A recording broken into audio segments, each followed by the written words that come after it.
Muy buenas tardes.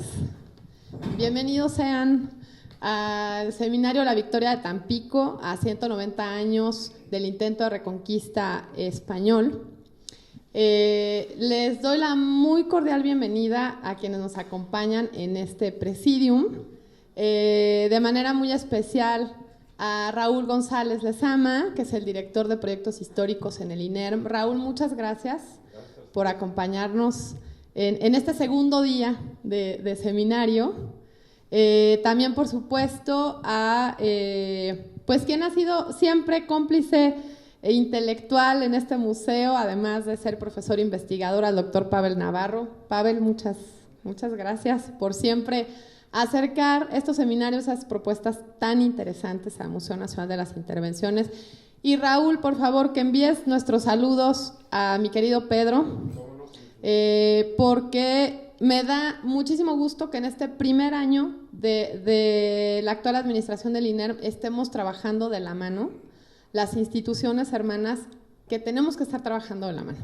Entonces, es un honor tener aquí al INERM a través tuyo, y bueno, que le des un fuerte abrazo de parte de todo el equipo del Museo Nacional de las Intervenciones. También darle la bienvenida a Óscar, que me da muchísimo gusto tenerlo por aquí, que va a hacer la lectura de Pedro. ¿La lectura? ¿Sí? Erwin Álvarez. Perdón, Erwin. Muchísimas gracias por acompañarnos, y al resto también de quienes nos acompañan en este seminario. Miguel, muchas gracias por estar aquí. También, a Eder, muchas gracias nuevamente por estar aquí. Y bueno, Pedro no pudo acompañarnos, pero Edwin va a hacer la lectura en esta mesa que va a moderar Pavel. Y para nosotros es un tema muy interesante, puesto que en salas del Museo Nacional es poco abordado, en realidad. Este es un tema como otro par, en este caso, que tenemos, por ejemplo, la Segunda República también, en donde desafortunadamente por cuestiones espaciales no tuvimos oportunidad de establecer una buena comunicación museográfica con los públicos, y hubo temas en donde definitivamente o no se tocaron o el abordaje fue muy pequeño. Muy pequeño, estamos hablando de una cédula temática con un par de piezas de colección. Entonces, el hecho de poder hablar de este tema específicamente de Tampico, para nosotros es un valor agregado, el hecho de que estén aquí con este seminario, puesto que pone en justo valor un acontecimiento histórico que para este Museo Nacional es vital. Entonces, agradecerles a todos ustedes por sus investigaciones, por sus ponencias, por el hecho de estar aquí y por supuesto por sumarnos. Al final, como Museo Nacional, desde el área de investigación se había establecido también generar un evento académico al respecto, y pues justo aquí es en donde las alianzas nos hacen fuertes a las instituciones y por supuesto a quienes participan en este tipo de eventos. Entonces, muchísimas gracias a quienes han seguido el seminario desde ayer en el INERM, hoy aquí en el antiguo convento de Nuestra Señora de los Ángeles de Churubusco, y sean bienvenidos, que sea una tarde muy fructífera y de mucha construcción. Muchas gracias, y se quedan en manos del doctor Pavel Navarro, que va a moderar esta mesa. Muchísimas gracias. Gracias, muy buenas tardes, y gracias por su apoyo a la directora Cecilia Jenner Velasco, por su siempre muy puesta a disposición para los distintos proyectos que se desarrollan desde Churubusco. Continuando con lo que ha sido este evento de 2 días, ayer platicamos un poco sobre el contexto nacional de las pugnas entre las logias masónicas al momento del intento de reconquista español, que nos brindó el profesor Gaspar Hernández. Carlos Arellano nos habló de ese intento de movilizar las milicias cívicas para la defensa de la patria, con todos los asegúnes y las dificultades que enfrentaron, pero más dificultades las que enfrentó el intento de reconquista español dirigido por Barradas, que no se apegó a ninguno de los planes que por casi más de 5 años había diseñado la corona para tratar de recuperar alguna de sus antiguas colonias. Hoy seguiremos con este tema, y para empezar, Miguel Ángel Ramírez Jagüey nos hablará del intento de reconquista español y el contexto internacional. Miguel Ángel es licenciado y maestro en Historia por la UNAM y actualmente cursa el doctorado en Historia en la misma institución. Colabora en el área de investigación en el Instituto Nacional de Estudios Históricos de las Revoluciones de México, y sus líneas de investigación son la historia social y la historia del México moderno y contemporáneo. Miguel Ángel, bienvenido a Churubusco, y tienes aproximadamente unos 20 minutos.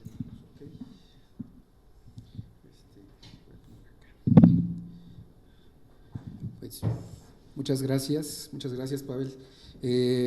Quiero comenzar por agradecer a Pavel y a la directora del Museo Nacional de las Intervenciones, que es Cecilia Genel, que el día de hoy fungen como espectaculares anfitriones en este espectacular recinto.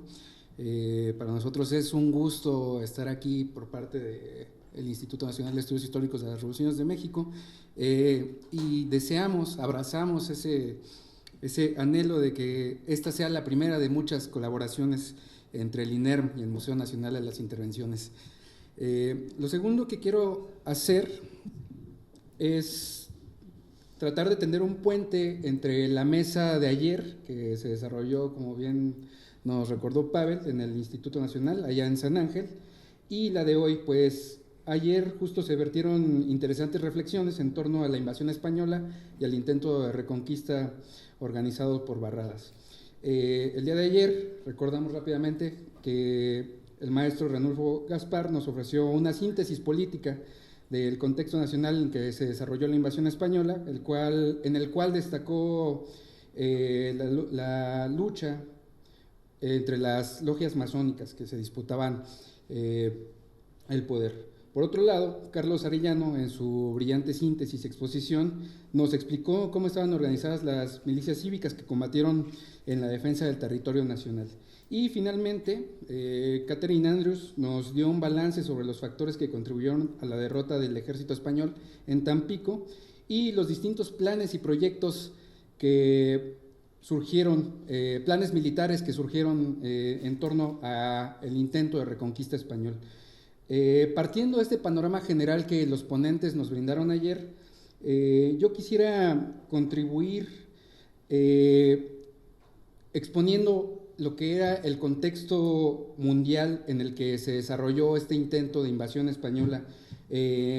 Pues me parece que es importante no perder de vista que como nación que estaba dando sus primeros pasos hacia la consolidación de su soberanía, el territorio mexicano estaba inserto en una dinámica mundial en que las grandes potencias se encontraban luchando por consolidar su hegemonía, tanto en Europa como en el continente americano.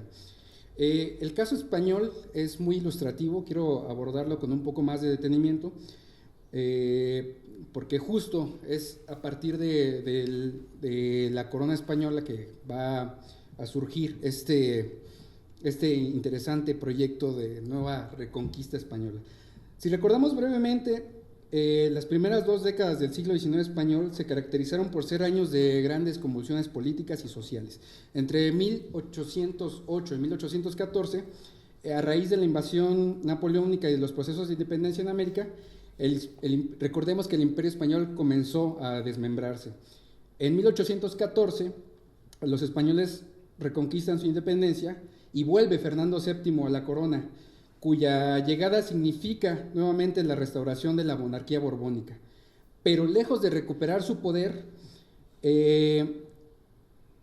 Fernando VII va a provocar una serie de conflictos políticos internos en España entre liberales y conservadores, que en 1820 van a dar paso a un primer ensayo de monarquía constitucional de corte liberal, con la rebelión de Riego, que restauró finalmente la Constitución de Cádiz. Y justo es en este contexto que es enviado Juan de O'Donoghue para reemplazar al jefe político Apodaca en la Nueva España. No me voy a detener mucho, ya se abordó en la mesa de ayer.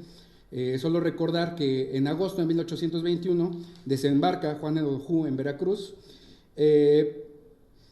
pero el ejército que viene con O'Donojú se da cuenta de que no tiene suficiente dominio sobre el territorio mexicano, que no puede imponerse sobre las armas sobre Agustín de Iturbide. Y entonces O'Donojú se ve obligado a reconocer a Iturbide y se firman los tratados de Córdoba, como bien sabemos. Y finalmente, el 21 de septiembre de 1821, Agustín de Iturbide, al frente del ejército de las Tres Garantías, entra a la Ciudad de México acompañado de O'Donojú, que lo reconoce. Entonces, la política del gobierno español con respecto a la independencia de la Nueva España va a tener un antes y un después de la firma de los tratados de Córdoba. Con el reconocimiento de O'Donojú, la corona española no va a reconocer esta independencia, estos tratados, y va a querer aspirar nuevamente a reconquistar el territorio perdido en el continente americano. Va a querer que estos territorios vuelvan a ser acogidos por la madre patria.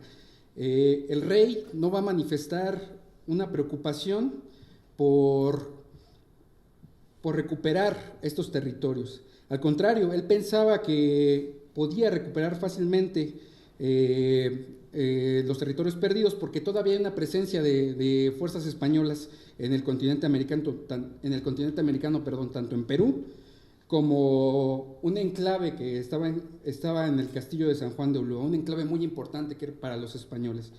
Sin embargo, algo va a cambiar en el panorama geopolítico, y es el que va a impulsar la reconquista en 1823, cuando en este año, es un año muy importante, se va a dar la restauración del absolutismo en España, que algunos historiadores van a denominar como la década ominosa. Y eso es cuando el ejército francés somete por las armas a esta España liberal, con la llamada invasión de los 100.000 hijos de San Luis, y con la aprobación de las potencias que conformaban la Alta Alianza, que estaba conformada, recordemos, por Rusia, Prusia y Austria, para reafirmar, para que los franceses reafirmaran nuevamente su posición de dominio internacional. Entonces, la restauración de la monarquía absoluta va a provocar la persecución y la represión de los liberales españoles. Asimismo, permite que el rey Fernando VII, en ese momento todavía sometido por los liberales a la Constitución de Cádiz, pueda desatarse de ese dominio. Entonces, Fernando VII no tarda en volcar su atención nuevamente hacia esos territorios americanos que había perdido con los procesos de independencia anteriores. Pero para ello era necesario asegurar y fortalecer militarmente a la isla de Cuba, porque de aquí iba a partir la punta de lanza de los proyectos de reconquista. Y sobre todo, Fernando VII está viendo que el baluarte de San Juan de Ulúa sigue siendo una posición militar sumamente importante para la corona española. Pero la realidad era completamente diferente, pues recordemos que los insurgentes habían logrado bloquear navalmente a Ulúa y no llegaban víveres desde Cuba hacia San Juan de Ulúa. Y en 1825, finalmente, San Juan de Ulúa va a ser recuperada por las armas nacionales, y los españoles van a perder este importante enclave, lo cual va a significar la presencia militar española en territorio mexicano. Ayer justamente se comentaba en el INERM que mientras en México se estaban firmando la Constitución de 1824, va a surgir una nueva presión política y militar de las élites regionales que todavía se encontraban en territorio mexicano, que buscan defender sus derechos y sus posiciones por una parte, y por otra existía un descontento generalizado de los mexicanos, de la sociedad mexicana, que buscaba anular toda señal de poder español. Los antiguos opresores españoles seguían disfrutando de cargos en el gobierno, seguían ostentando cargos militares y eclesiásticos, y todos ellos, de acuerdo a la percepción nacional, pues eran mal vistos, eran vistos como que seguían aprovechándose del fruto del trabajo de los mexicanos. Entonces, aquí, como bien se comentó ayer, rápidamente, va a surgir un sentimiento de fiebre antiespañol que va a derivar en la primera expulsión de españoles que se decreta en 1827, que para la corona española se va a convertir en un motivo más para acelerar este proceso de reconquista. Entonces, para llevar a cabo esta nueva empresa de reconquista, España va a buscar ofrecer garantías a las potencias europeas para que éstas apoyen este nuevo proyecto de invasión. Sin embargo, las naciones europeas más importantes, como Inglaterra, se van a alejar poco a poco de la postura española.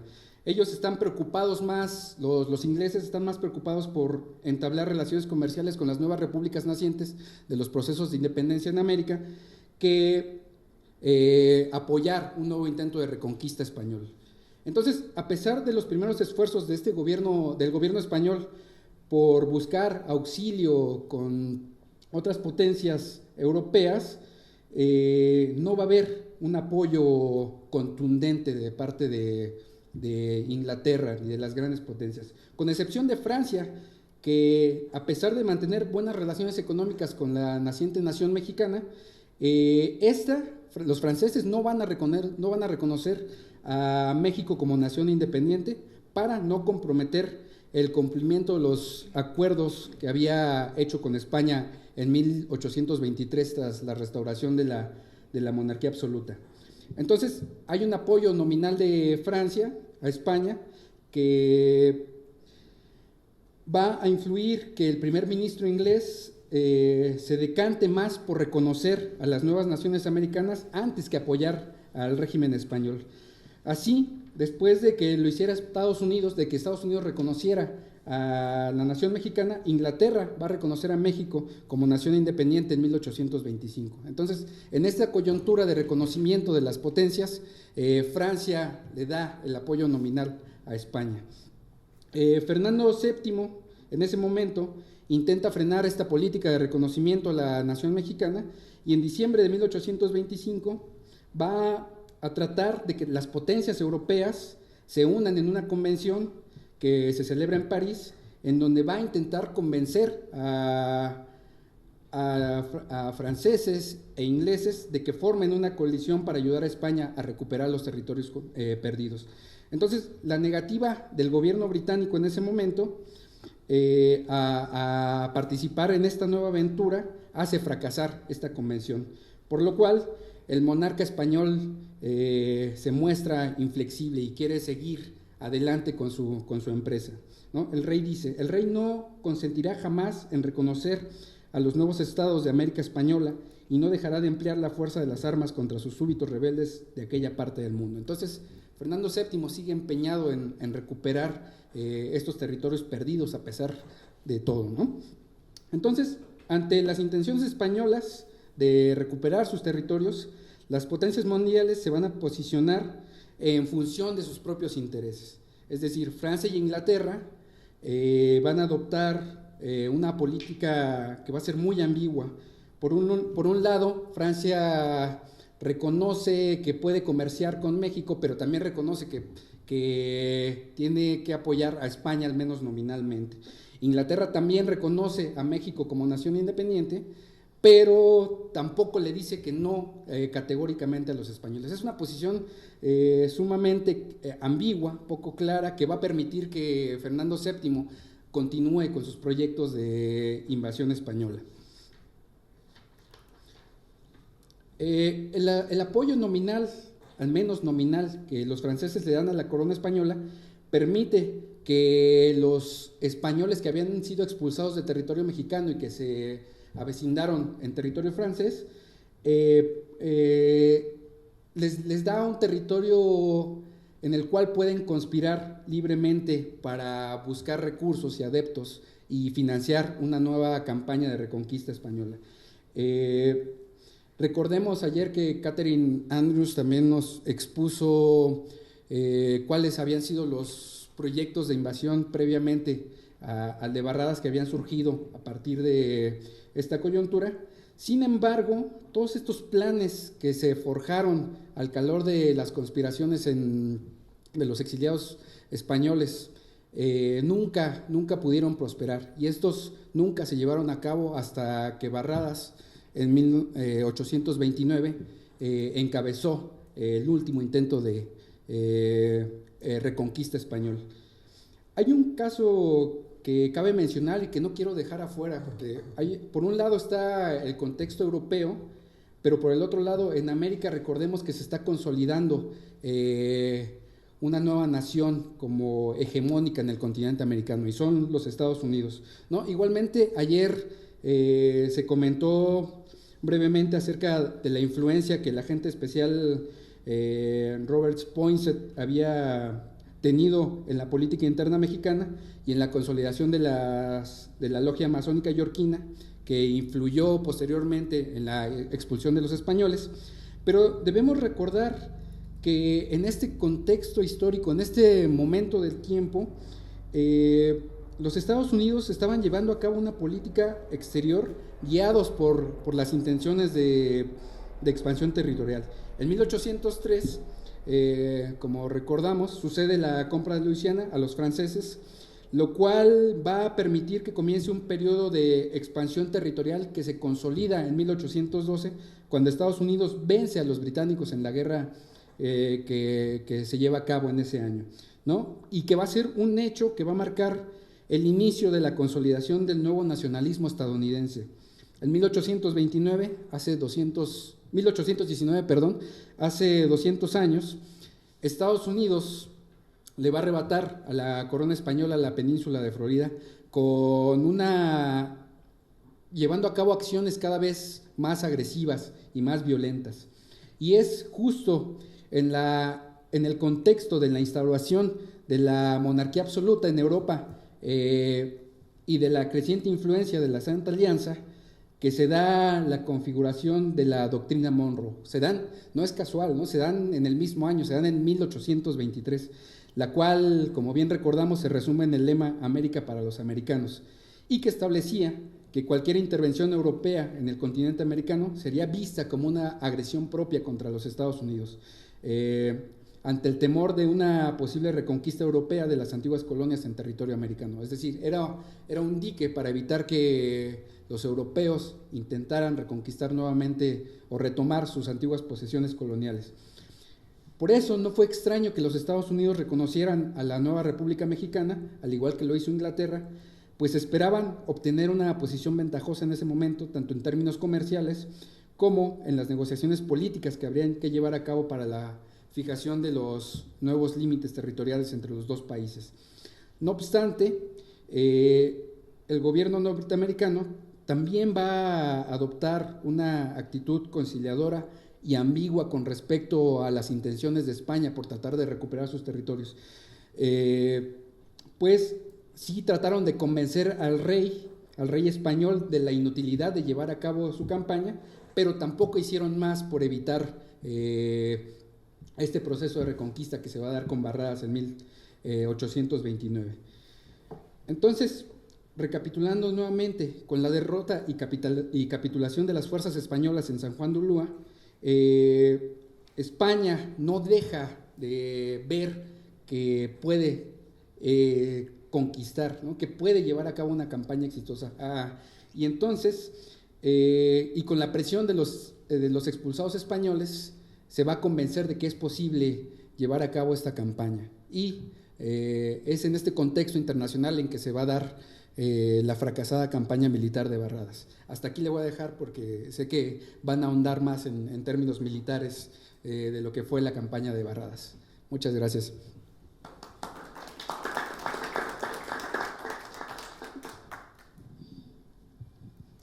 Muchas gracias, Miguel Ángel. Y dentro de lo que parece ser, de lo que pareció un exceso de confianza de la corona española, algo que era evidente es que la nueva nación no contaba con una armada, y mal que bien Todavía en el pleno siglo XIX, España formaba parte de estas potencias transatlánticas, tenía colonias en la metrópoli, en el Atlántico y en el Pacífico. Si algo todavía podía presumir España a principios del siglo XIX, era de su flota, y en ella confiaba para iniciar esta aventura. Para hablar de la flota, de barcos y de marinos, contamos con la presencia de Eder Gallegos, quien es máster en Historia de América Latina por la Universidad Pablo de Olavide de Sevilla, en estudios de Historia Comparativa por la Universidad Nova de Lisboa en Portugal, y diplomados en Conocimiento Vital del Caribe por la Universidad Tecnológica de Bolívar en Colombia. Cuenta con el diplomado en Historia Militar por el Instituto Nacional de Antropología Histórica y actualmente es investigador de la Unidad de Historia y Cultura Naval de la Secretaría de Marina. Eder, adelante.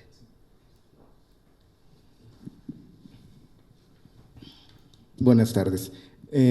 Pavel, me gustaría si alguien me pudiera apoyar con las diapositivas.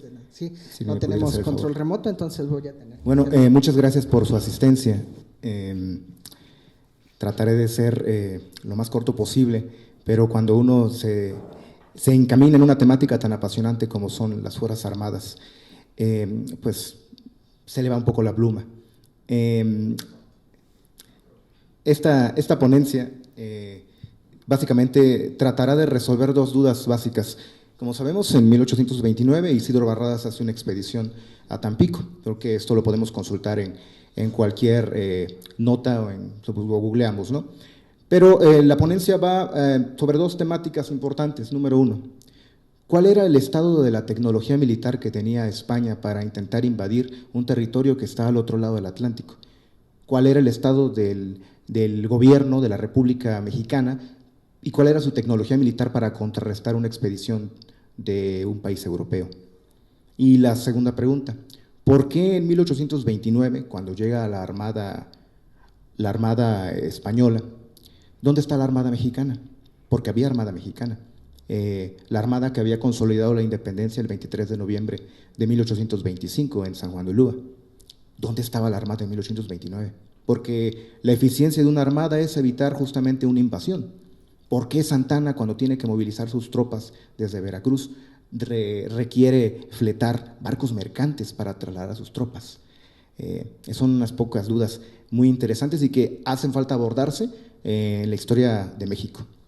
Primero que nada, como ya ha hablado un poco del contexto histórico el colega, el historiador británico David Armitage señala que el concepto transatlántico surge justamente de un contexto de guerra, de la guerra anglo-española. Entonces, cabría la duda de preguntarnos si estamos en la expedición de Barradas, es un acontecimiento más dentro de una guerra en ciernes, no declarada, no abierta, pero una experiencia bélica de tipo transatlántica, es decir, que impacta en ambas orillas. Por eso es que el título de esta ponencia justamente es ¿existía la capacidad de México o de España para llevar a cabo una guerra atlántica? Tras la batalla de Ayacucho en el Perú del 9 de diciembre de 1824 y tras la toma de la fortaleza de San Juan de Ulúa en Veracruz el 23 de noviembre de 1825, el poder militar de España estaba socavado. Con la pérdida de Ayacucho se había perdido Lima, el Callao, y prácticamente Sudamérica había caído en la insurgencia, en la independencia. Y de misma forma, el 23 de noviembre de 1825, México lograba expulsar al último reducto de españoles. La siguiente, por favor. Ambas son fatídicas muestras de la decadencia del imperio. Justamente desde París, el comisario de amortización Javier de Burgos, en su exposición dirigida a su majestad don Fernando VII, el 24 de enero de 1826, decía de forma un poco penosa: de vuestra corona, señor, se han desgajado dos florones magníficos con que Cortés y Pizarro adornaron la de Carlos I. 15 millones de súbditos cuenta hoy menos la monarquía española. ¿Cómo se llegó a este estado? Un poquito ya se abordó. Después del trienio liberal en el cual Fernando VII es obligado a reconocer la Constitución de Cádiz, después del movimiento de Rafael Riego, llega un periodo ya mencionado por el colega, que es la década ominosa. Entre 1823 en adelante hasta 1828, Francia va a ser el principal apoyo con sus fuerzas armadas para llevar a cabo una sistemática opresión de los liberales en España. Pero esta opresión a los liberales no solamente era a los civiles, también era a los militares.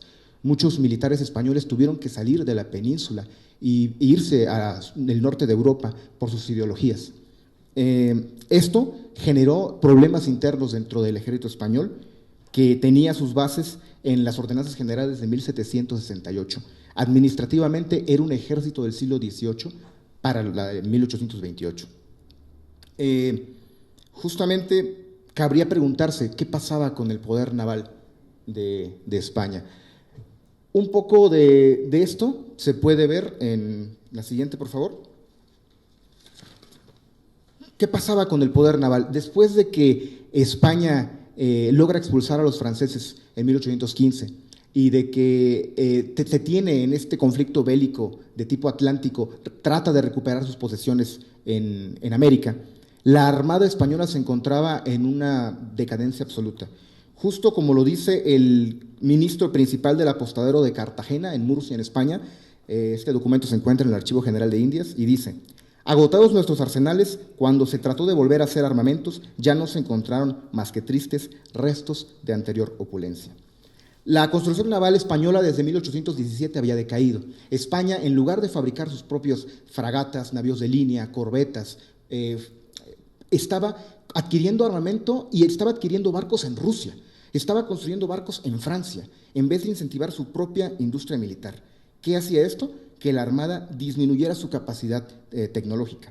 Por otra parte, desde 1825 se había disminuido la cantidad de personal en las maestranzas de marina, es decir, en los apostaderos donde se reparan los cañones, los barcos y los fusiles para la Armada.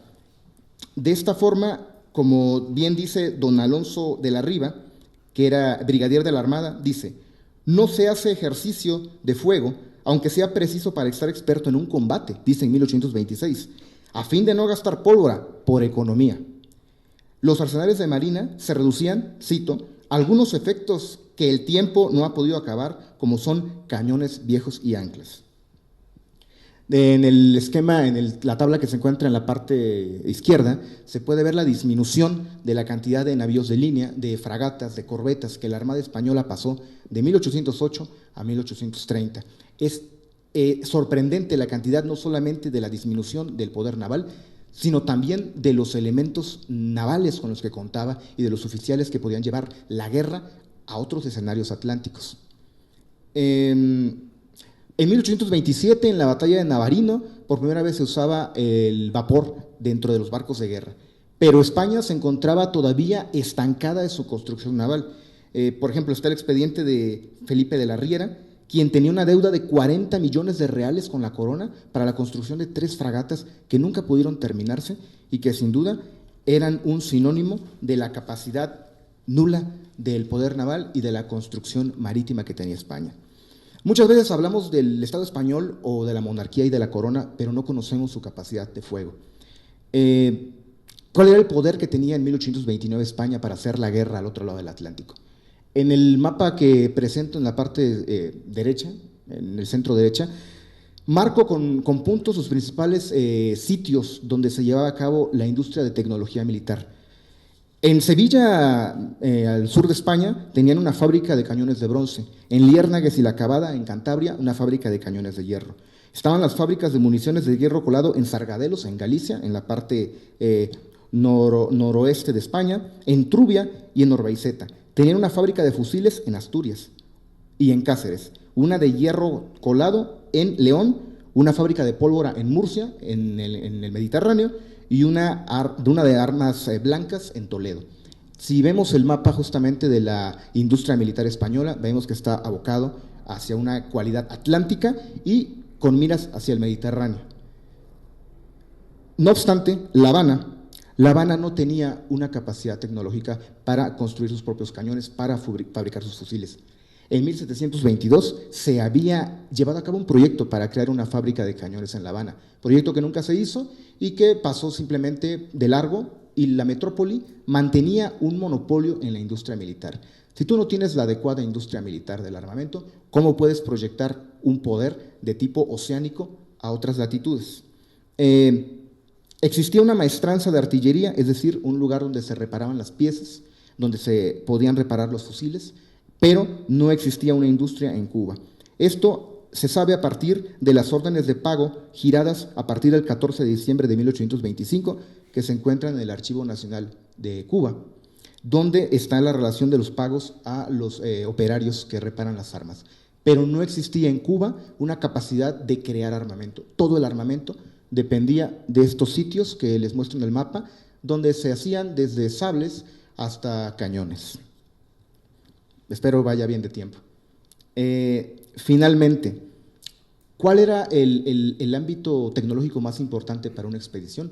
Pues era la artillería, era el arma sabia, era el arma que requería mayor capacidad matemática para poner con precisión una bala de cañón, que tuviera un ángulo de tiro el suficientemente adecuado, que tuviera la cantidad de pólvora adecuada para el peso de la bala. Disparar un cañón no se trata de un juego, se trata de cálculos exactos y matemáticos, se trata de química involucrada y de ciencia pura y de ingeniería. Entonces, si analizamos un poquito la tecnología artillera, podemos hacer una tecnología inclusive de la construcción del Estado, tanto español como mexicano. En 1829, España lleva a cabo una reforma del sistema de cureñas. La cureña, rápidamente, es el carro donde se empotra un cañón, es la base de la artillería. No sé si alguna vez han reparado en las cureñas, pero la cureña es el elemento más importante del tiro de un cañón, tanto en un barco como en tierra. Si tu cureña no es adecuada para tu cañón, no puedes usarlo. Y si no puedes usar tu cañón, no te sirve de nada.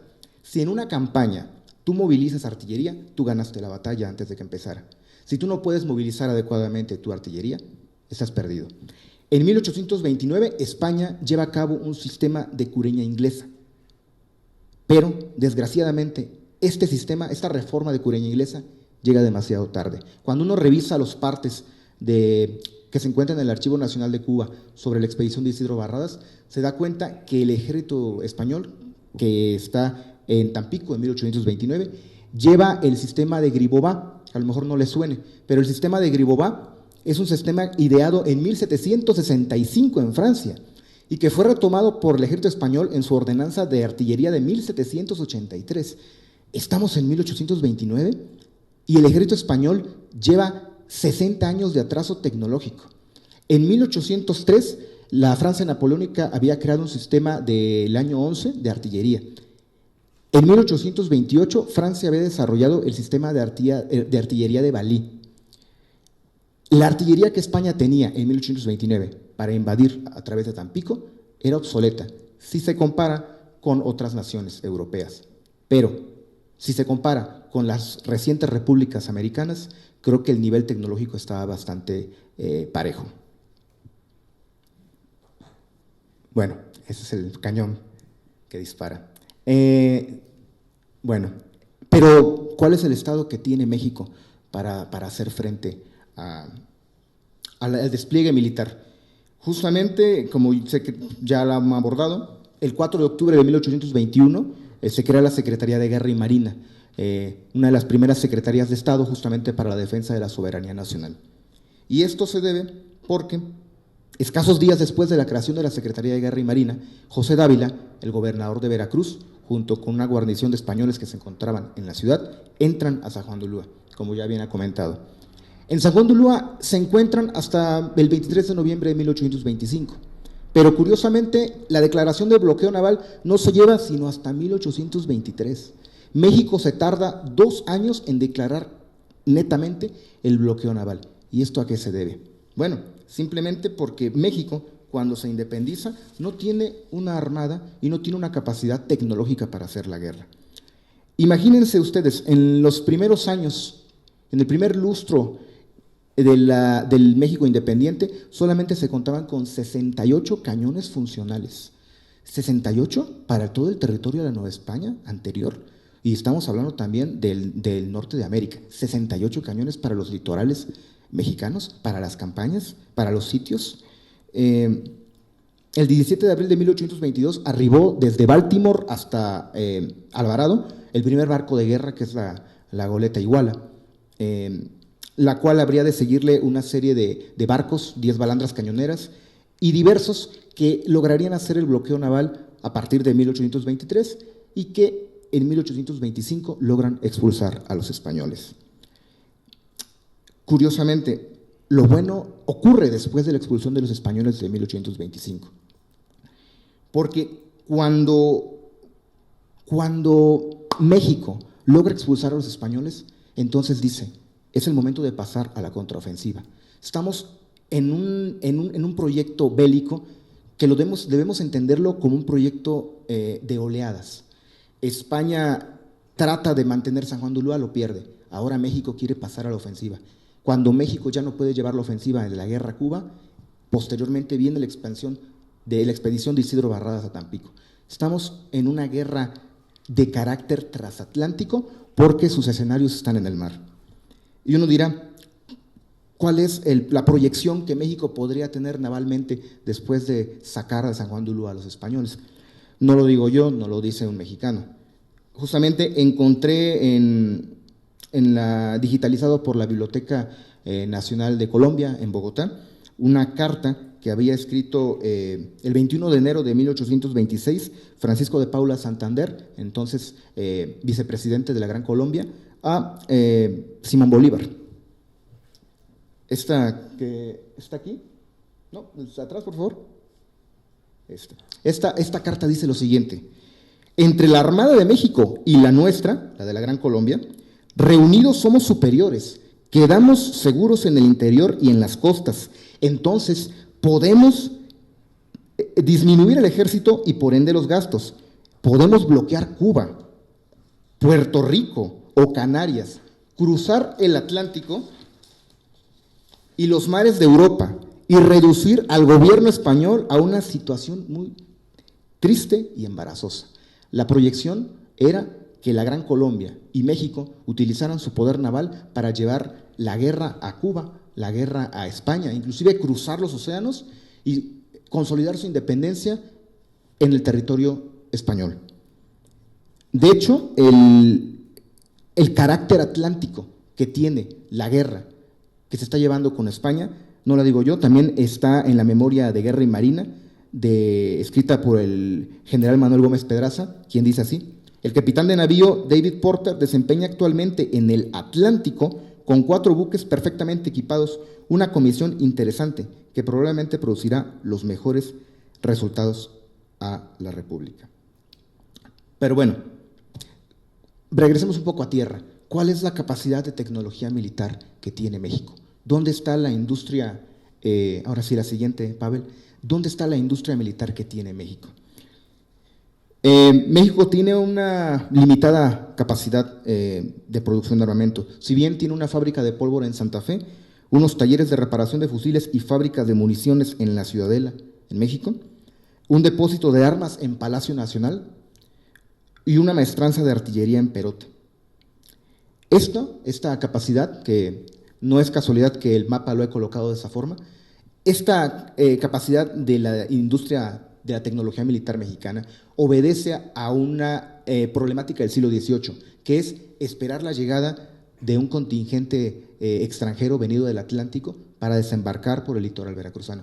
Es por eso que podemos ver que la tecnología militar sigue justamente el camino de tierra adentro para crear una cadena de abastos para defender las costas del Atlántico.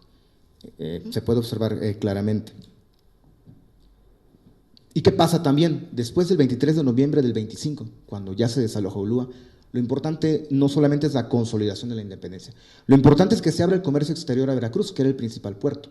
Y cuando se abre el comercio a Veracruz, se permite la introducción de grandes lotes. Si bien tú no tienes una capacidad tecnológica militar adecuada, puedes ahora introducir gran cantidad de armamento inglés y francés.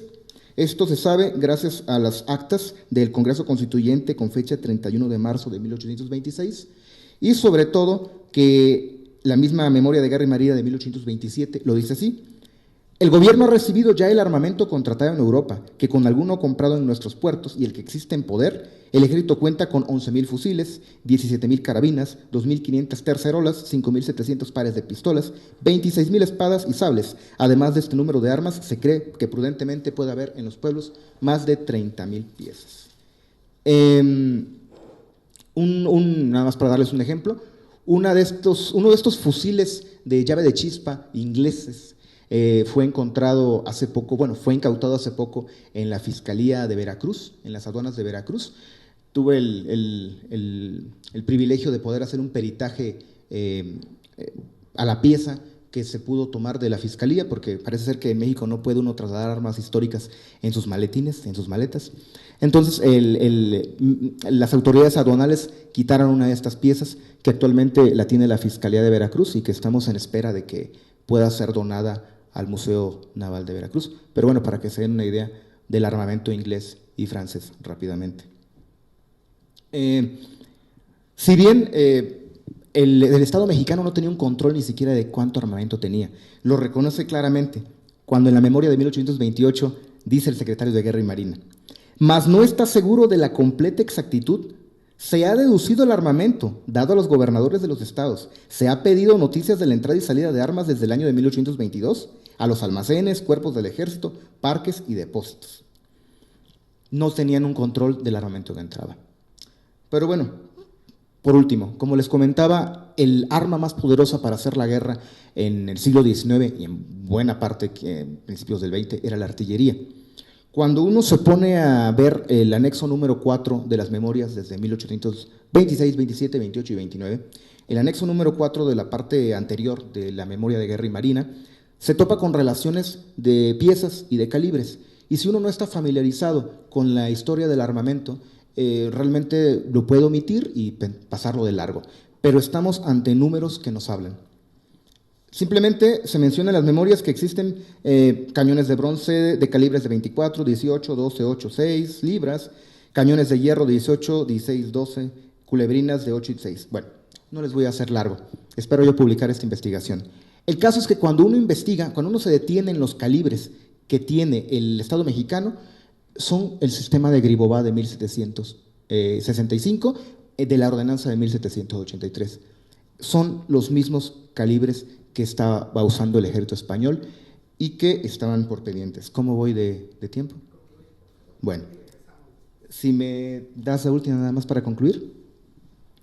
Cuando uno hace un análisis cualitativo, no tanto cuantitativo de cuántas piezas, sino cualitativo de los calibres con que contaba el ejército español y el ejército mexicano, se puede dar cuenta de cómo se equiparan tecnológicamente ambos, cómo ambos están en las mismas condiciones de hacer la guerra. Sin embargo, la diferencia se va a dar en los mares, cuando Isidro Barradas tiene la capacidad de movilizar una armada con el brigadier de la Armada Laborde, pero México tiene que incautar, tiene que fletar navíos extranjeros en el Alvarado y en Veracruz para transportar sus tropas. Si bien entre los hombres que iban con Santana el 1 de agosto movilizados para combatir a Isidro Barradas, también había marinos.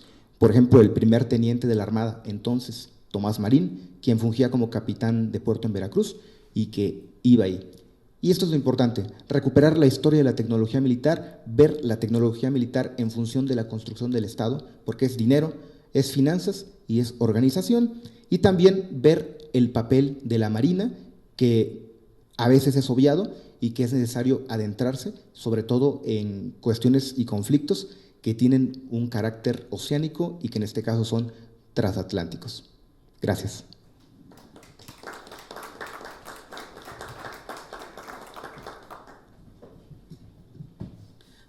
Muchas gracias, Eder.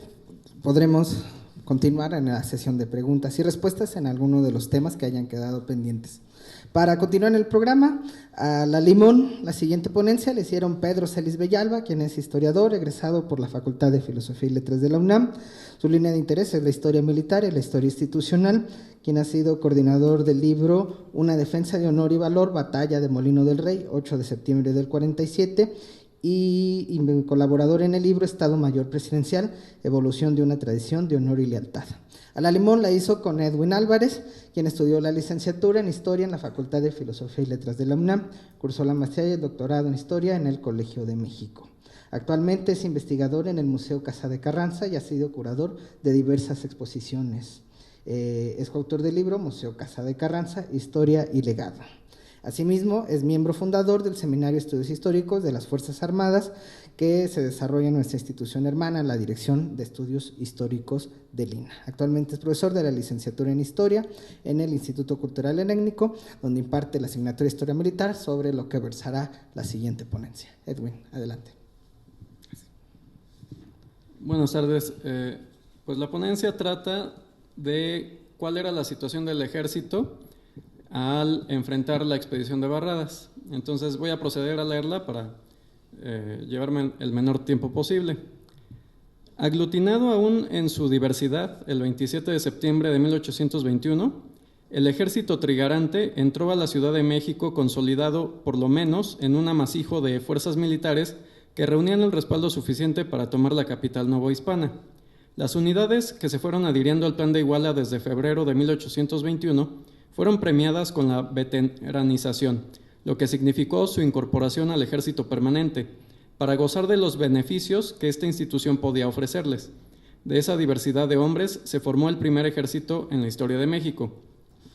El Ministerio de Guerra intentó ejercer control, organizar y administrar a las unidades del ejército por medio de la legislación española, tanto en el nivel disciplinario, operativo, administrativo e institucional, convirtiéndose así en la base de organización del nuevo ejército.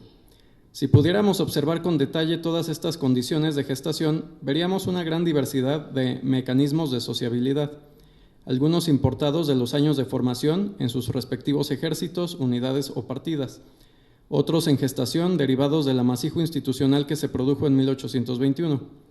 Por fortuna, a partir de 1822 se comenzó a restringir el ingreso al ejército. Un buen número de sus oficiales, jefes y generales consideraban la pertenencia al ejército como sinónimo de élite, no por la capacitación o prestigio de su pequeño grupo de profesionales, lo que denotaba la baja formación en todo el ejército, sino por la diversidad de prerrogativas que su pertenencia a él podía otorgar. Se cuenta con algunas… Esta es una cita textual de una memoria de guerra y marina. Entre 1821 y 1823 se crearon el ejército, la milicia activa y la milicia cívica. Pero al igual que se gestaba el gobierno republicano, también se tuvo que decidir la forma en que se organizarían las fuerzas militares de la República. Es de llamar la atención que en la Constitución de 1824 se menciona explícitamente que además de un ejército, habría una milicia activa, reduciéndola con ese nombre a una sola condición operativa: mantenerse movilizada. Una salida para explicar esto sería suponer que la milicia cívica fuera considerada por los constituyentes de 1823 a 24 como la milicia sedentaria o reserva, y la milicia activa como la fuerza auxiliar del ejército, con lo que se concluiría que su creación y mención en el texto constitucional era una necesidad operativa de primer orden. Así que el Ministerio de Guerra, del que nos da cuenta el documento constitutivo, administraba, además del ejército, a la milicia activa, unidades operativas que eran la contraparte de las milicias cívicas, que en teoría constituían las reservas, y que en caso de ser movilizadas pasarían a condición activa para cumplir legalmente la función que las milicias activas ya realizaban, pero cumpliendo la normativa legal.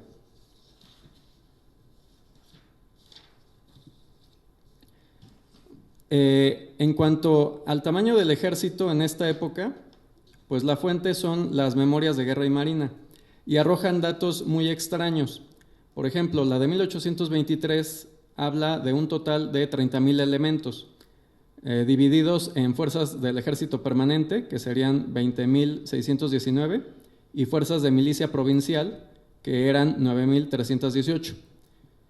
En la memoria de guerra y marina de 1825 se nos dice que la tropa de línea o permanente era de 22.534 elementos y la de milicia activa de 40.018, lo que suma un total de 62.552.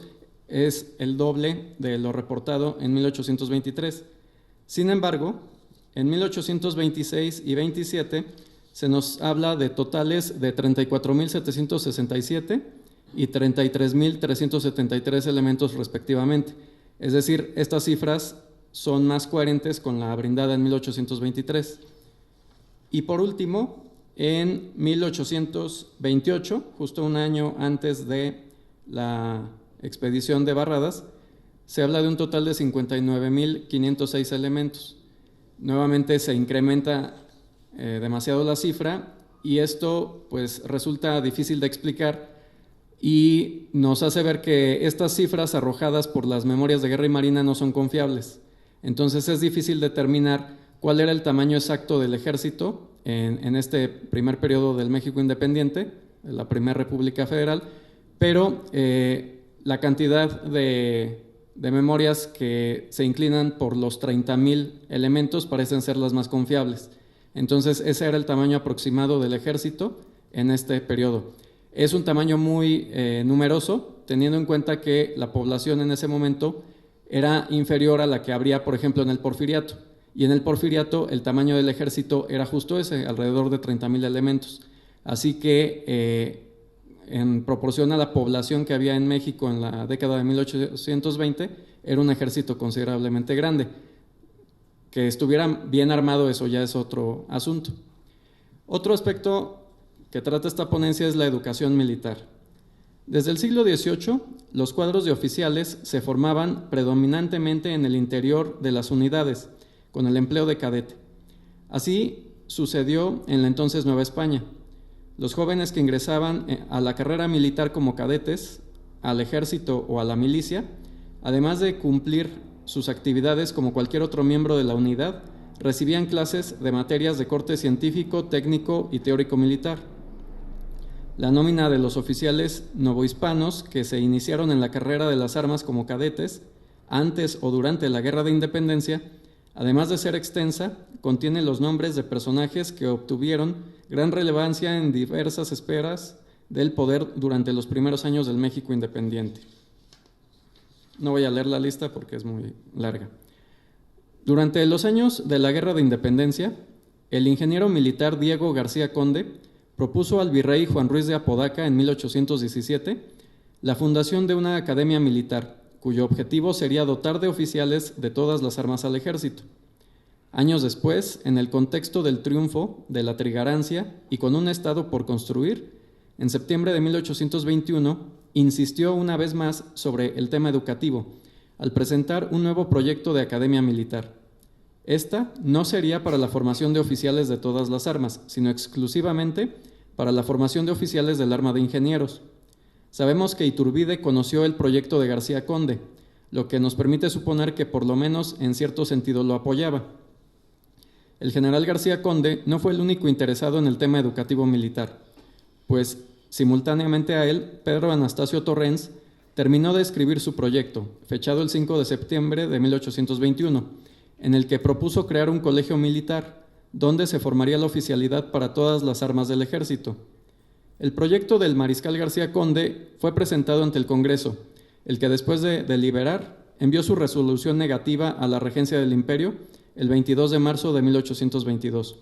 El dictamen decía: primero, se archive el expediente hasta que se verifique el arreglo general del ejército, y segundo, luego que el estado del erario lo permita, se erija un colegio militar para todas las armas del ejército. Se aprobó. La resolución era ambigua. Se aprobó la creación de un colegio militar para todas las armas, lo que podría haber favorecido el proyecto de Torrens, pero no el de García Conde, que era sobre el que se estaba deliberando, aunque el proyecto de este último tampoco era desechado del todo, ya que solo se estaba archivando hasta que se verificara el arreglo del ejército. Quizá deba entenderse en la resolución del Congreso que cuando el arreglo del ejército estuviera hecho, podría estudiarse la posibilidad de crear academias especializadas para cada arma. No obstante, haberse aprobado la creación de un colegio militar para todas las armas, Esto solo podría concretarse cuando el erario lo permitiera, lo que en sentido estricto representaba un gran obstáculo. El mariscal Diego García Conde no cesó en sus esfuerzos e hizo una tercera propuesta: crear una academia de cadetes. Ya terminada la guerra, García Conde propuso que los cadetes que aún seguían en las unidades en servicio pasaran a una academia de cadetes, donde concluirían su adiestramiento y egresarían como oficiales, lo cual fue aprobado. Las cosas comenzaban a cambiar para don Diego. Como se observa, este fue el mecanismo que García Conde utilizó para eludir la negativa del Congreso de crear una academia especializada para ingenieros. Poco después de que fuera creada la academia, sus integrantes regresaron al servicio activo, una vez más con el empleo de cadetes. Pero el vaivén para algunos de estos jóvenes no terminó aquí. En octubre de 1823 se decretó instalar un colegio militar en la Fortaleza Nacional de San Carlos de Perote, a donde se incorporaron los cadetes que habían estado bajo la dirección del general García Conde. A lo largo de estos años, la vida militar en México fue compleja, porque en ella se entrelazaba la reglamentación, que iba por un lado, y la realidad, que iba por otro, resultando una abigarrada lucha entre lo que se deseaba y lo que se podía hacer con los recursos que se tenían a la mano.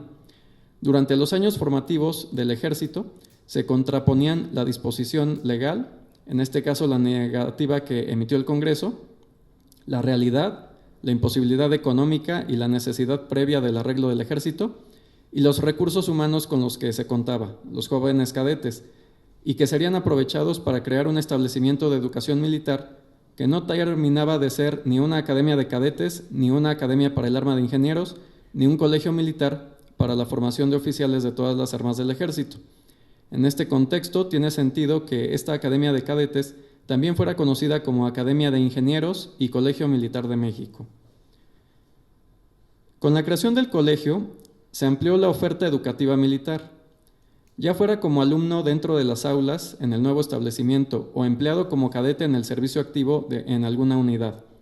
A pesar de las ventajas que tenía la formación escolarizada en un colegio, este primer impulso educativo no tuvo éxito. Desde los años de su fundación quedó de manifiesto que el colegio militar no podía cubrir las expectativas que sobre él se tenían. En su propuesta, Torrens estimó una población de 200 alumnos, pero durante sus primeros años de existencia ese número estuvo lejos de ser alcanzado, ya que su matrícula casi nunca superó una tercera parte de esa proyección y en ocasiones no logró ni siquiera la décima. El principal problema al que se enfrentó la educación militar escolarizada fue la falta de interés de los jóvenes para considerar matricularse en el colegio militar e iniciar de esa forma su carrera. Esta falta de deseo fue resultado de diversos factores. Uno de ellos lo representaban las ventajas o desventajas que proporcionaba cada sistema educativo. Aunque el objetivo de ambos, es decir, el de cadetes en cuerpos y el del colegio, era formar una oficialidad instruida, los jóvenes que veían en la carrera de las armas una oportunidad para lograr un ascenso económico, político o social, preferían iniciarla como cadetes por ser el sistema que más posibilidades ofrecía para lograrlo. La razón es que un cadete tenía que estar solamente 2 años en ese empleo en un batallón o regimiento. Al cabo de ese tiempo, y tras recibir una instrucción muy superficial, ascendía a subteniente o alférez y de ahí en adelante. En cambio, un alumno del colegio militar tenía que estudiar mínimo 4 años, materias que ahorita se van a mencionar, muy complejas, tenía que pasar por exámenes y aprobarlos antes de poder egresar como alférez. Entonces era perder 2 años más y un esfuerzo mucho mayor a nivel intelectual. Por ese motivo ellos preferían no estudiar en el colegio y quedarse como cadetes en un cuerpo. Poco antes de consumada la independencia, el 5 de septiembre de 1821, se fundó el primer Estado Mayor General del Ejército y su primer jefe fue el general Melchor Álvarez Thomas, con los tenientes coroneles Joaquín y Ramón Parrés, así como John Davis Bradburn como ayudantes. Desde su fundación, el Estado Mayor General del Ejército se encargó de todo lo relativo al servicio facultativo, tanto en su nivel administrativo como operativo del Ejército. Aunque la Fuerza Armada Permanente contó desde su origen con oficiales, jefes y generales adiestrados, su número era tan pequeño que no logró satisfacer la demanda de oficiales facultativos para cumplir las necesidades. Aunque no sabemos prácticamente nada sobre la impartición de clases y la asimilación de contenidos en el proceso de enseñanza-aprendizaje que recibían los cadetes en los cuerpos activos o los alumnos del colegio militar, contamos con algunos datos que nos dan una idea del tipo de formación que recibían. El nivel de preparación que se exigía para el ingreso al cuerpo, según sus reglamentos, siempre fue muy elevado. En 1821 se estipuló que los aspirantes a ingresar al cuerpo, ya fueran oficiales o paisanos, es decir, civiles, debían aprobar las examinaciones relativas a aritmética, álgebra hasta ecuaciones de segundo grado, trigonometría rectilínea, nociones de secciones cónicas, historia general y patria, dibujo natural, de paisaje, delineación y arquitectónico, francés e inglés, fortificación pasajera, ataque y defensa de plazas fuertes, ordenanza, táctica de las 3 armas y esgrima. Lo que significaba que además de contar con las características físicas necesarias para el servicio, el aspirante ideal era un joven con buenos rudimentos matemáticos y militares, que además tuviera manejo del francés e inglés. Una vez más, la reglamentación y la realidad estaban dislocadas. La complejidad de la vida militar en México dificultó la consolidación de la educación que se impartía en el colegio militar, y el retraso que esto provocó fue acumulativo. Si no había suficientes oficiales tácticos y técnicos, menor aún sería el de facultativos. Entonces, ¿cómo se cubría la demanda de oficiales para todos los estados mayores que existían durante los primeros años del periodo independiente? Desde 1821, el ejército, así como las grandes y pequeñas unidades, contaron con estados mayores. Por desgracia, solo unos cuantos de estos cuerpos estaban formados por especialistas en el servicio facultativo, lo que redundó en un bajo o prácticamente nulo desempeño, el que contrastaba con el alto costo que producía la corporación al erario. Pero el desconocimiento de las funciones facultativas no solo se presentaba entre los militares encargados del servicio. En general, el personal militar no conocía ni comprendía cabalmente las funciones de los estados que los estados mayores debían realizar y a qué instancia dirigirse en caso de dificultades facultativas. En 1823, en la memoria de guerra se estableció que las bases para la formación del Estado Mayor General del Ejército serían literalmente las que siguen. Para el pie, arreglo y manejo del ejército se formará un cuerpo de oficiales que ha de llamarse Estado Mayor General. Este cuerpo constará de 42 oficiales de todas las armas de las clases de generales, coroneles, tenientes coroneles y capitanes, que se denominarán jefes ayudantes generales y ayudantes primeros y segundos.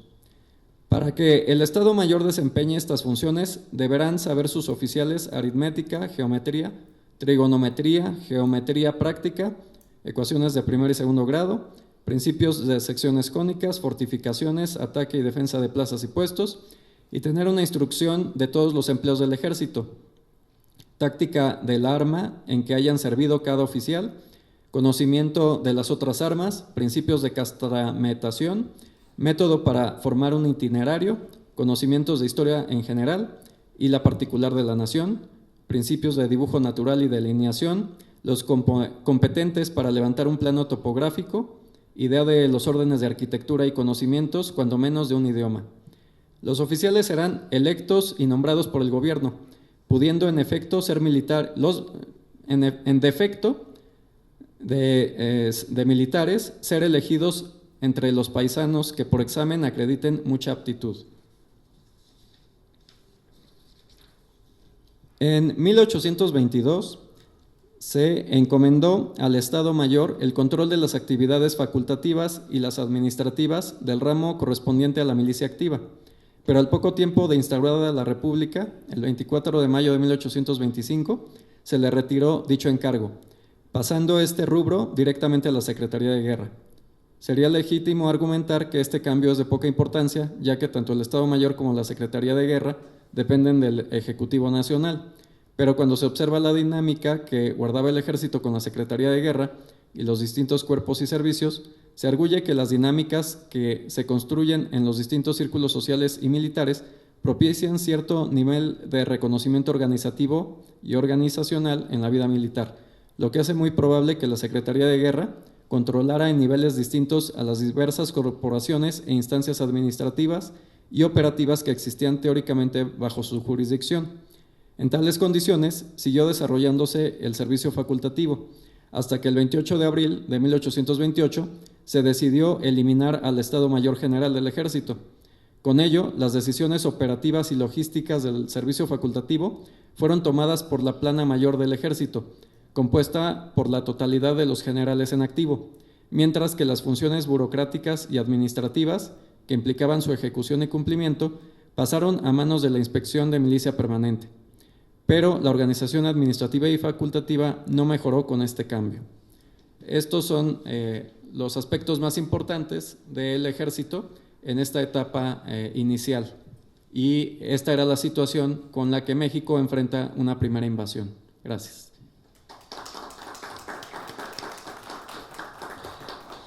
Con este ejército es con el que se hizo frente a la invasión española y al intento de reconquista, y con el que se obtuvo la victoria de Tampico, de la que nos hablará Raúl González Lezama, quien cursó sus estudios de Derecho en la Facultad de Derecho de la Universidad Nacional Autónoma de México. Asimismo, es licenciado y maestro en Historia por la Facultad de Filosofía y Letras de la UNAM. Se ha desempeñado en el Archivo General de la Nación como jefe de procesos técnicos del Centro de Referencias y de Organización Documental de los siglos XIX y XX. A su vez, en el Instituto Nacional de Migración se hizo cargo de la creación del archivo histórico de la institución. Entre sus áreas de estudio se encuentra el periodo de la Reforma Liberal y el Segundo Imperio. Es autor, entre otros textos y artículos, del libro 5 de mayo, Las razones de la victoria, y la cronología de la Reforma Liberal de 1854 a 1876 del INER. Raúl, bienvenido a Churubusco y adelante. Muchas gracias. Aquí tengo pero como no tiene el tripié.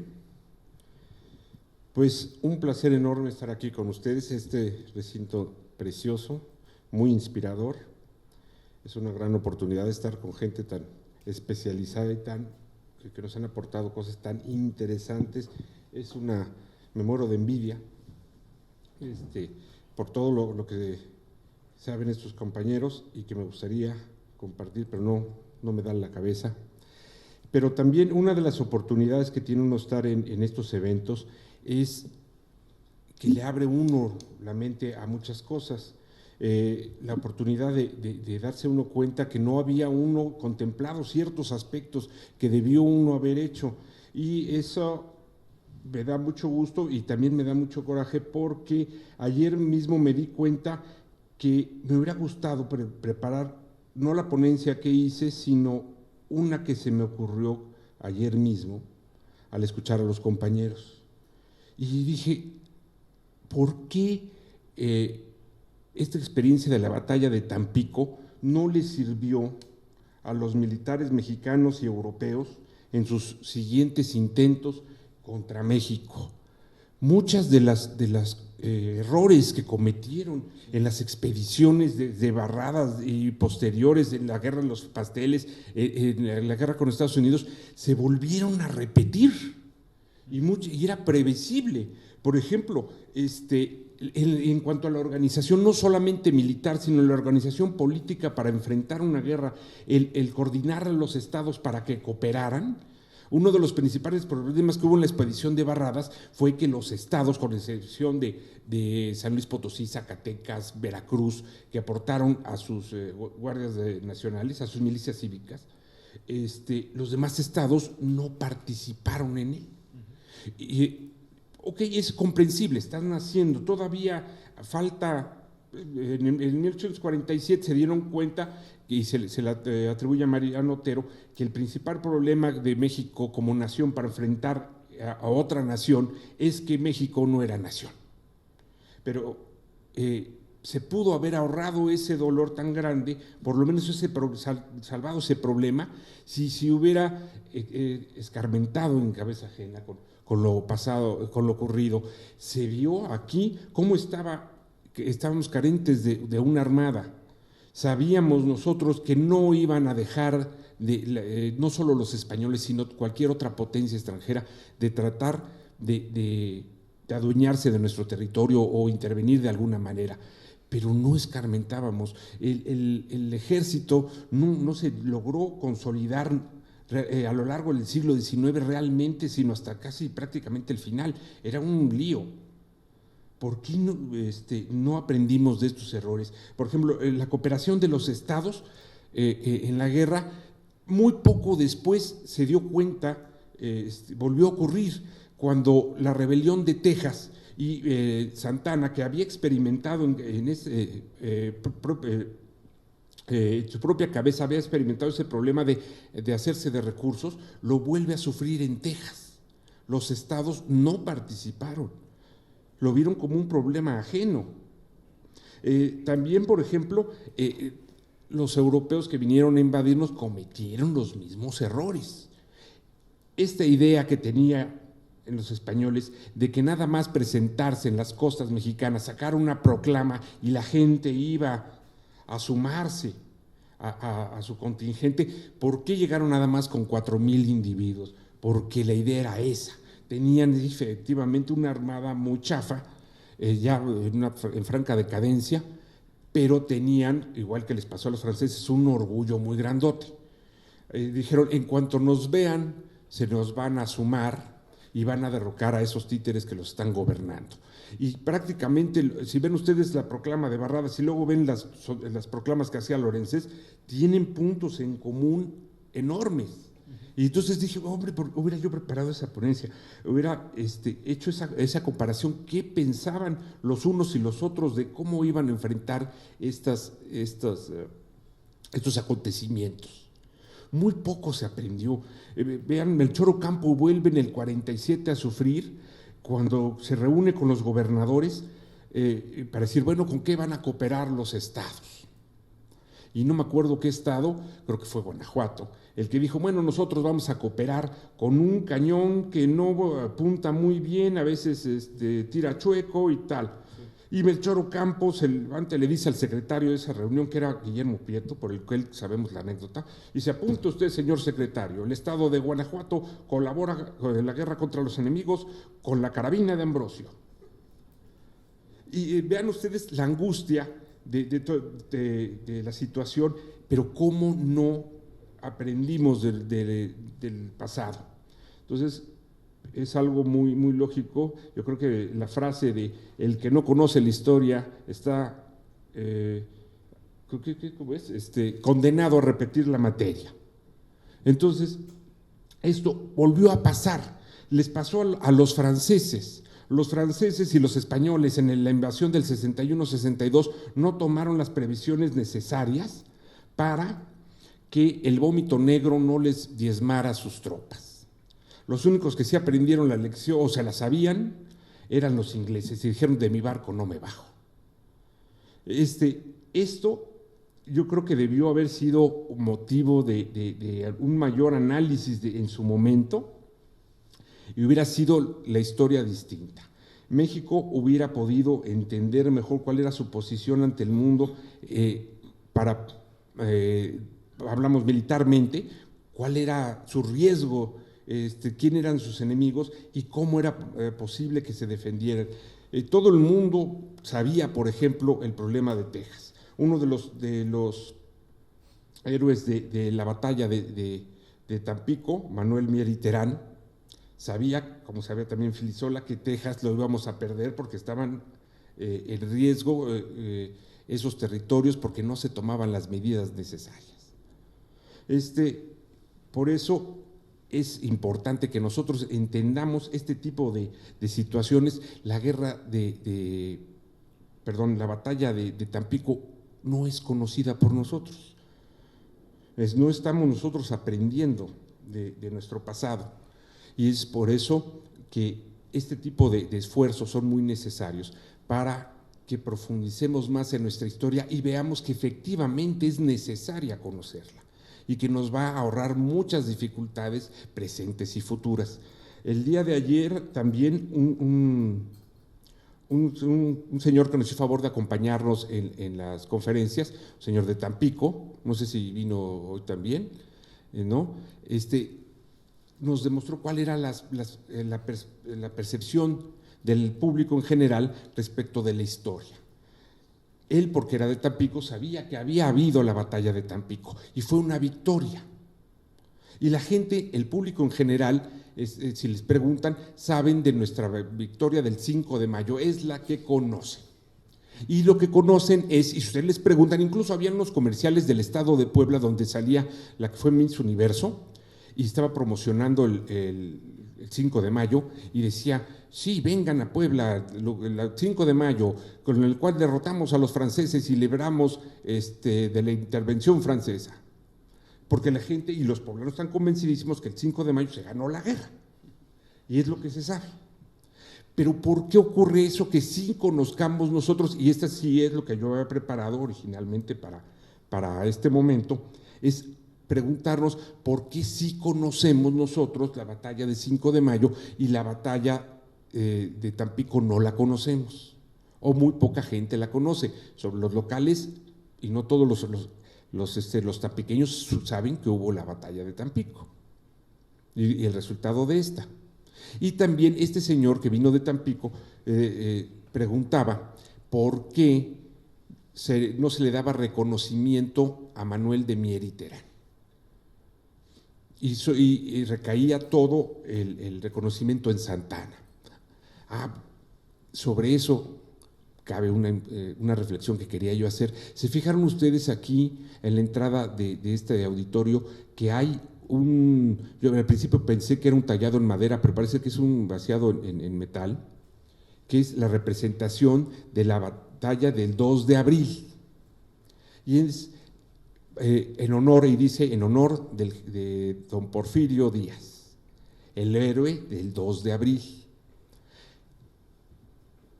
Pues ocurrió esa idea que tenemos nosotros de que los héroes del 2 de abril, el héroe de la batalla de Puebla es Ignacio Zaragoza, y luego hay gente que se queja, que dice, ahí estuvo también don Porfirio, pero como fue un dictador lo borran y ya no lo mencionan.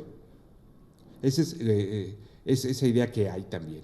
Pero ¿por qué se les atribuye a los individuos un triunfo particular que debe entenderse como un triunfo no solamente del ejército, sino de todo un pueblo que combate en una guerra? Lo dice Benito Juárez, por ejemplo, en su proclama de 1867, en su manifiesto, en donde dice, recuerdan ustedes donde viene la frase, el respeto al derecho ajeno es la paz.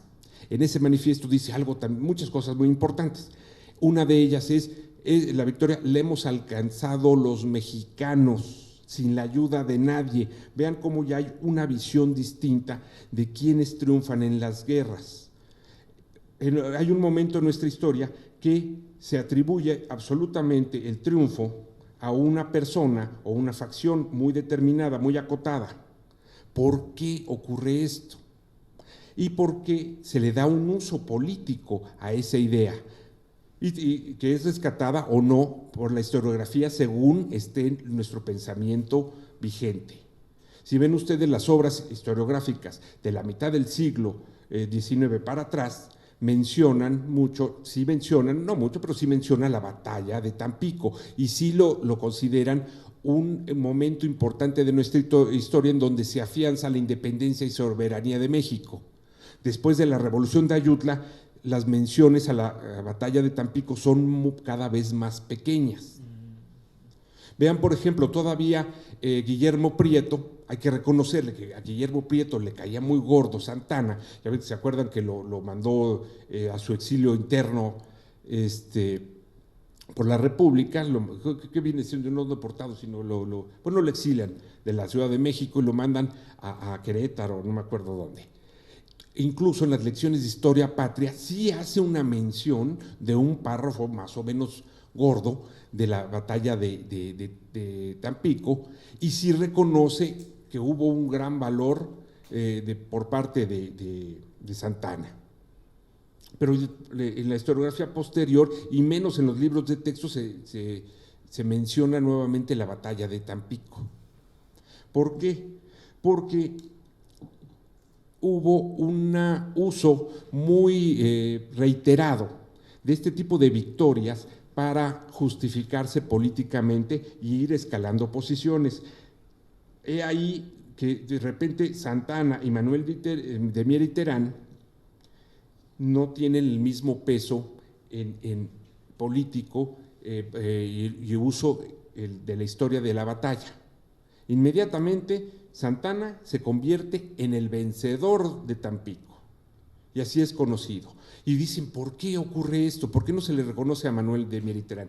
Bueno, también fíjense que al estar buscando un reconocimiento a Manuel de Mier y Terán, estamos nosotros, incluso inconscientemente, siendo víctimas de esta misma idea.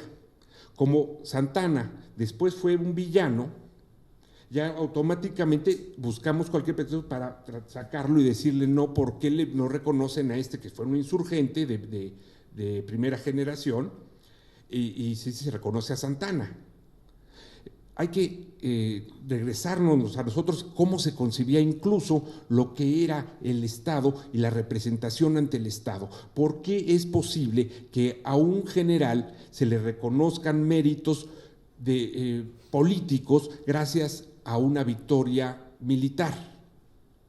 No solamente tenemos al vencedor o héroe de Tampico, tenemos, por ejemplo, también al héroe de Calpulalpan, que es González Ortega, y curiosamente, ¡pum!, al año siguiente ya era candidato a la presidencia de la República. Y si ven ustedes en el discurso que se le presenta en la prensa, se habla sobre todo del mérito del vencedor de Calpulalpan. Tenemos también al héroe de 2 de abril, a Porfirio Díaz, por eso vean ustedes como muestra de ello está en este vestíbulo. Y se usaba mucho en los discursos políticos desde los 76 en adelante, el héroe de 2 de abril. El héroe de 2 de abril era fecha cívica, se conmemoraba anualmente, lo mismo que ocurría el 11 de abril desde el 30 hasta el 54, y bueno, excepto cuando no estaba en el poder Santa Anna, todos los años se celebraba el 11 de abril, el 11 de septiembre. ¿Y por qué era poder asociar? Es decir, el campeón militar es también el líder político, porque nosotros, recuerden, tenemos que regresar a nuestra conformación política que heredamos de la colonia. Nosotros estamos muy acostumbrados a que la representación se ejerciera de manera estatutaria. Si pertenecías tú a la iglesia, entonces pertenecías tú a este estamento, al estamento eclesiástico, y representabas tú esos intereses. Y te representaban a ti como individuo desde el punto de vista de qué estamento pertenecieras. Y pasaba lo mismo con los militares. Los intereses militares y los derechos militares iban en conjunto. Por eso, cuando se triunfaba en una batalla, eras el defensor de la nación y de la soberanía e independencia. De hecho, se crea un monumento en Tampico, una pirámide a los pocos años de la batalla, en donde dice al ilustre general Antonio López de Santa Anna, defensor y paladín de la soberanía e independencia. Y entonces hacía una asociación muy clara entre el ser el defensor de la nación y ser el líder de esa nación. Les parecía que eran cosas absolutamente compatibles. Y entonces por eso es reiterado el uso de los campeones, los héroes de guerra, podían legítimamente representar a esa nación que ellos habían salvado. Entonces por eso también se peleaban mucho el mérito en campaña. No solamente les aportaba el reconocimiento inmediato, sino que les aseguraba una proyección. Si se dan cuenta, Santa Anna en ese momento, antes de la batalla de Tampico, era sí efectivamente un caudillo veracruzano bastante fuerte, bastante importante, pero no tenía proyección nacional. Se dan cuenta que inmediatamente, meses después, se viene el plan de Jalapa de Bustamante y en una contra Guerrero, y en uno de sus artículos llaman al invicto, al vencedor de Tamaulipas, a que encabece este movimiento en contra de Guerrero. ya están usándolos a ellos también, y ellos están usando estos eventos. Se le da una proyección especial, pero también en el momento de que cambia la baraja, se les va delegando al olvido estos eventos históricos. Por eso dicen, ¿por qué no se celebra la batalla de Tampico a nivel nacional como se hacía antes? Porque en el mismo Tamaulipas, lo dijo este señor tamaulipecos que vino, que no se había celebrado en muchos años, hasta el 2011 que volvieron a retomar la celebración de este acontecimiento. ¿Por qué? Porque la persona que estaba atrás de este hecho era Santana, y así como este triunfo militar lo había dotado de virtudes militares y políticas al caudillo, también ensuciaba este hecho histórico por haber sido protagonizado por una persona que es catalogada de traicionero, lo que ustedes quieran. Y lo mismo pasó con el 2 de abril, ya no se celebra. Estos tipos de obras que representan ya no se dan, ya no se ven. Si van ustedes a la papelería a pedirles la monografía, pidan la monografía del 2 de abril y no la va a ver. ¿Por qué? Porque a este hecho histórico ha sido también contaminado por la figura del individuo. Y es un fenómeno muy interesante mediante el cual yo les quiero proponer, por ejemplo, que en la historia militar no se considere nada más las cuestiones técnicas, las estrategias empleadas, que son interesantísimas, pero que realmente no nos dan un uso práctico, sino que se sumen a estas percepciones políticas, culturales y usos de la historia militar, para que se enriquezcan una a la otra. Y eso nos expliquen más este tipo de fenómenos que estamos viviendo nosotros. ¿Por qué Santana? No falta ahorita gente que quiera reivindicar a Maximiliano, por ejemplo, pero Maximiliano no es políticamente correcto por A, B y C, y entonces eso no nos deja reconocer que pudiera tener X, Z y Y virtudes. Y lo mismo ocurre, por ejemplo, y lo vamos a ver, y lo decía esto de la propuesta porque estamos muy cerca de celebrar el bicentenario de la consumación de la independencia. Y entonces deberíamos tomar en cuenta, o no, y va a venir muy a cuento, la figura de don Agustín Iturbide. Y entonces, si no estamos nosotros conscientes de que lo hacemos tal vez no a posta, sino mecánicamente, o no hemos sido condicionados a hacerlo, estamos juzgando la obra final o uno de los hechos importantes de don Agustín a través de la persona de don Agustín, y eso es en mi opinión un gran error. Entonces, a mí me parece muy importante, y como ya amenazaron con que vamos a trabajar las instituciones históricas de la mano, me parece que sería una buena excusa para ir haciendo una evaluación de estos personajes de aquí al 27, pero con cierta, tratando de no incurrir en estas faltas que hemos cometido constantemente. Y esa es mi humilde opinión y mi humilde propuesta. Y con esto le doy las gracias por su atención. Gracias.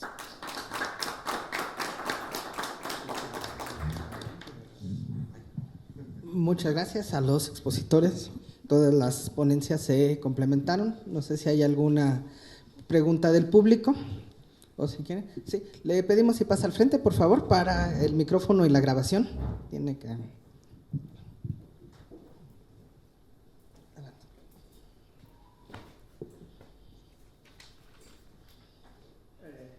Bueno, pues más que nada,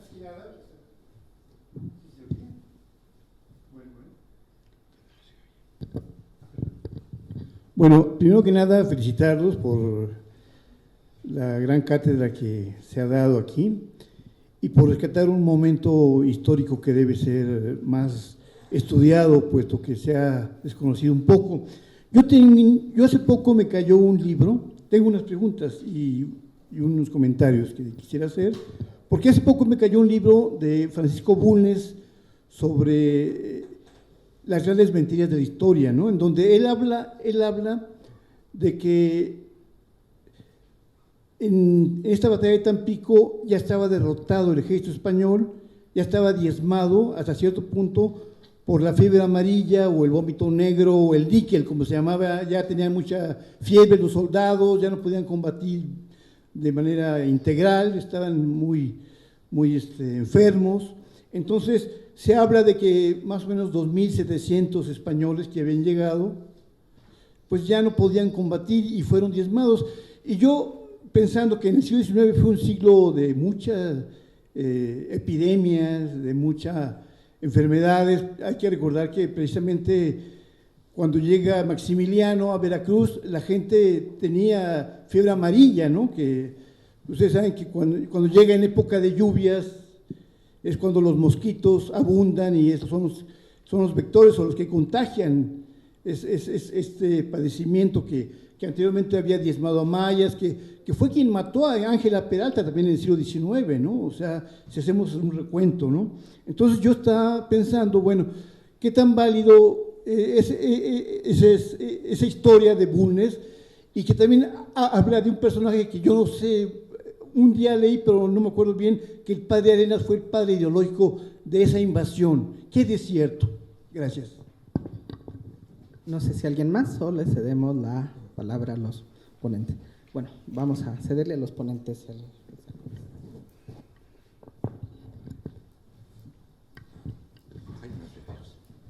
No, ni idea. Bueno, sobre la cuestión de la fiebre amarilla y las enfermedades, efectivamente habían ya tomado la vida de los españoles que se encontraban en condiciones no favorables. De hecho, cuando el 10 de septiembre se da la avanzada del ejército mexicano desde Santa Ana al Fortín de la Barra y que determina el hecho del 11 de septiembre, la cantidad de enfermos sí era ¿cómo decirlo? Era un factor importante en el resultado de la batalla.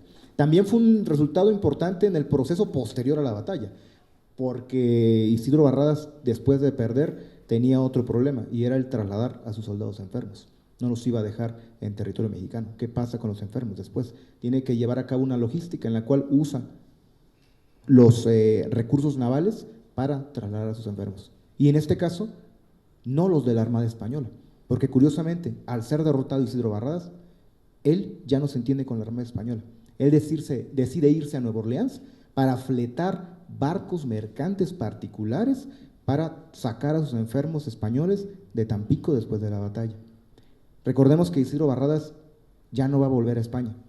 No sé si tienen eso en mente. Isidro Barradas ya no regresa a España. Isidro Barradas da un periplo y acaba sus días en Francia, justamente porque el héroe, el victorioso, tiene él es laureado, ¿no? Pero el derrotado no le va tan bien. Entonces, justamente aquí el poder naval también surge justamente para trasladar a los heridos. Y de hecho, están los partes en el Archivo Nacional de Cuba de los oficiales de artillería, los tengo por aquí, en que hablan la cantidad de enfermos que tenían y cómo inclusive ya no podían operar el armamento porque los artilleros que traían estaban enfermos. Y al final el factor tecnológico quizá cede un poco al factor epidemiológico, y en el cual en la toma del Fortín de la Barra, el enfrentamiento era cuerpo a cuerpo, y ya quizá si tenías un cañón o no, ya no era tan importante porque ya estabas cuerpo a cuerpo, y porque también tus enfermos ya no te permitían de una manera adecuada contraponer una avanzada de este tipo. Entonces yo sí considero que el aspecto epidemiológico de la fiebre amarilla es un factor importante. Voy a aprovechar para hacer un comercial. En la página del Instituto Nacional de Estudios Históricos de las Revoluciones de México, INERM, está en línea y descargable perfectamente el libro La Expedición de Barradas. ¿El autor lo recuerdas ahorita? Bueno, ahorita se me escapa. José María de Gordujuela y Urquijo. Exactamente, y lo pueden ustedes descargar ahí gratuitamente y muy, muy recomendable y van ustedes a poder profundizar en muchos más detalles. Ahora, y respecto a Bulnes el ingeniero Bulnes, así como tiene las grandes mentiras, también en 1906 también se escribió otras obras, todo el mundo le cayó a palos. Tiene un gran mérito, el haber escrito Juárez y la intervención, movió mucho a la historiografía de la época y se produjo mucho material precisamente para refutar a Bulnes. Y entonces hay que agradecerle eso, que hubiera picado el avispero, porque entonces hay muchas obras muy buenas que fueron producto de esa incitación a la respuesta. Y sería el mérito de Bulnes, pero francamente a mí no me gusta mucho. Gracias. Y en esta parte sí, la parte epidemiológica, sanitaria, sí es una expedición muy mal organizada. Los informes, como se menciona, dicen no desembarquen en verano, no, desembarcan en verano, necesitan 25,000 hombres mínimo, no, solo son 4,000 a 2,500 y la flota, la ventaja que era la española, se regresa a La Habana y ahí deja Barradas, pero finalmente lo que dejará para la historia mexicana, lo que sí tendrá es la parte simbólica. Finalmente la construcción de la nación, además de números, de barcos, de personas, que sí se logra ya, la construcción de la nación con sí mismo, al ser una abstracción, también estos hechos se toman como representación. Y lo que en ese momento se logra es una victoria mexicana sobre la potencia, sí con sus años de retraso, cojeando, pero la cojera y el declive español, pues en ese momento no lo tenemos tan claro como lo tenemos ahora, ¿no? Finalmente también los Estados Unidos tienen los ojos puestos en Cuba, la perla del Pacífico, pero no se animarán a hacerlo hasta, a pesar de la derrota española en México, pues hasta 1898. Son 70 años en que hay que calcularle bien, porque como comentábamos en este contexto, finalmente declararle la guerra a España también es declararle la guerra a las otras potencias europeas que vienen de ella, ¿no? A Francia, al Imperio Austrohúngaro, hasta la misma Rusia, ¿no? En estas alianzas europeas. Pero es decir, sí, una victoria mexicana sobre unos ya desarrapados españoles enfermos, pero que le dará un valor simbólico muy necesitado a la naciente nación mexicana.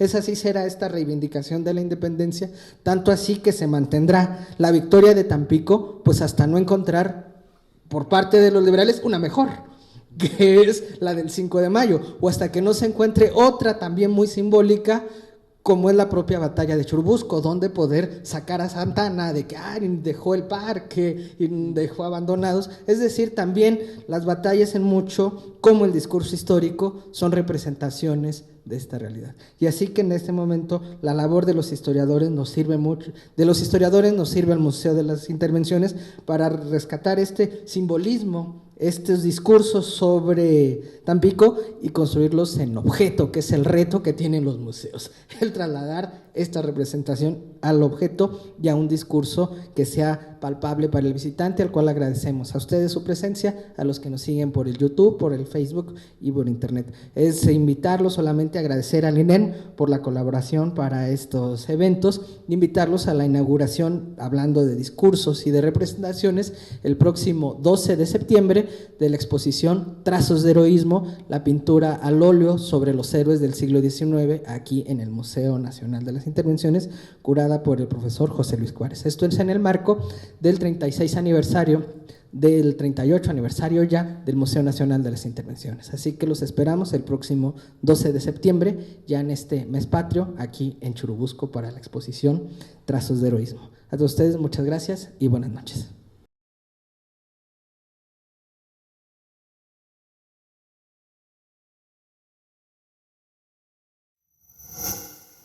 Gobierno de México.